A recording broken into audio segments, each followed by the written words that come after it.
Esperanto é um conhecimento ou uma habilidade?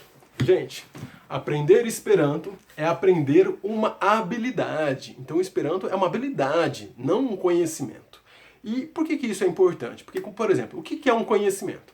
História é um conhecimento, geografia é um conhecimento. Quando você quer aprender história, você pega um livro, lê o livro e aprende história. Você assiste uma aula e aprende história, aprende geografia. Você assiste uma palestra, aprende história, aprende geografia, aprende física, tá? Por exemplo, bicicleta não é um conhecimento. Aprender a andar de bicicleta é aprender uma habilidade. Então, como que você aprende a andar de bicicleta? Você não pega um livreto, um folheto sobre como andar de bicicleta, um livro sobre andar de bicicleta. Você não vai pegar um livro que vai estar escrito lá. O seu pé direito sobre o pedal direito, você vai fazer um movimento rotatório coordenado com o movimento da perna esquerda, e você vai fazer esse movimento de modo bem coordenado. Você vai ter que dividir o peso do seu corpo, metade do lado direito, metade do lado esquerdo, para que haja equilíbrio. Quanto mais velocidade você adquire, existe uma pressão negativa durante o movimento, em que você consegue se equilibrar mais sobre aquelas duas rodas. Não é isso. Não é assim que se aprende a andar de bicicleta. Porque andar de bicicleta não é um conhecimento, é uma habilidade. Você aprende como? Você vai para a prática, você monta em cima da bicicleta. Geralmente, uma criança, né? Geralmente você vai aprender quando você é criança, você vai ter um adulto do lado que vai segurar a bicicleta para te ajudar a se equilibrar. Você vai pedalando, mexendo ali o guidão para tentar, né? Para ir aprendendo aos poucos a ter equilíbrio. E aí você aprende a andar de bicicleta. Tá? E depois que você aprende a andar de bicicleta, você não esquece como é andar de bicicleta.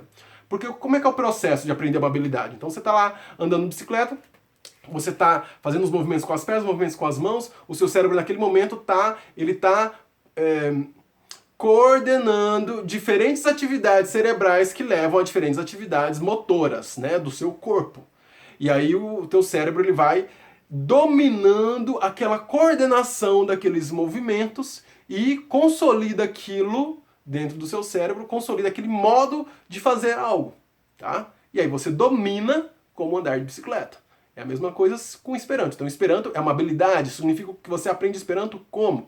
Praticando. Você precisa, quem entrou para esse desafio, que nem é um grande desafio na verdade, de aprender Esperanto, tem que praticar. É assim que você vai de fato dominar essa língua fantástica. Você tem que falar Esperanto, você precisa ouvir Esperanto, você precisa ler Esperanto, você precisa escrever em Esperanto.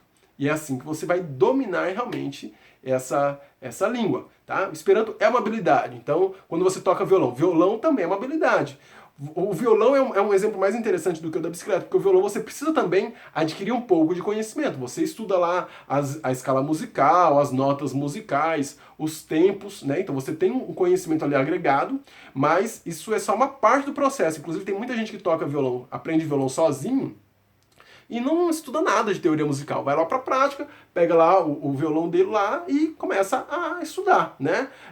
Praticar o violão. E aí, a mesma coisa, você tem um conhecimento como base daquele processo, daquela habilidade, né, que você dá uma estudada ali, mas o negócio é você praticar todo dia, porque a habilidade isso é muito forte na habilidade, né? Você pratica um pouco, dorme, no outro dia você pratica mais um pouco. Nesse processo de dormir, você consolida aquilo que você praticou. E aí quando você pratica de novo depois, você vai consolidando cada vez mais. E é isso, porque Esperanto também é um conhecimento, obviamente, você precisa estudar Esperanto, então você vai ler as regras gramaticais, você vai aprender um conjunto de vocabulário, um conjunto de palavras, um vocabulário para você, e só que não é só uma questão de aprender palavras novas, né? É uma questão de dominar essas palavras, de conseguir se expressar rapidamente nessas palavras, de ouvir essas palavras e simplesmente compreender o significado daquilo, sem precisar mentalmente fazer um exercício de traduzir aquilo para o português,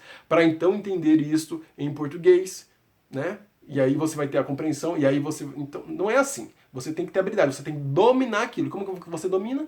Praticando esta habilidade que é o Esperanto, tá? Então, veja o aprendizado do Esperanto como o aprendizado de uma habilidade. Como que você pratica o Esperanto? Olha, para mim a prática, assim, que é a prática mais forte para você realmente aprender Esperanto é aprender ouvindo e falando. E para ouvir e falar, como é que você pratica? Você pratica no WhatsApp, no Telegram, no Skype, tá? E em congressos de Esperanto e encontros de Esperanto. Então, se você está aí aprendendo Esperanto, já se programe para ir em algum congresso de Esperanto. Em 2020 o congresso vai ser em Ribeirão Preto. O Congresso Brasileiro de Esperanto vai ser em Ribeirão Preto. Se você quiser ir para o Canadá, no ano que vem o Congresso Internacional de Esperanto vai ser no Canadá. E tem vários outros congressos e encontros por aí que você pode se organizar para ir, tá bom? Diz la revido. Diz!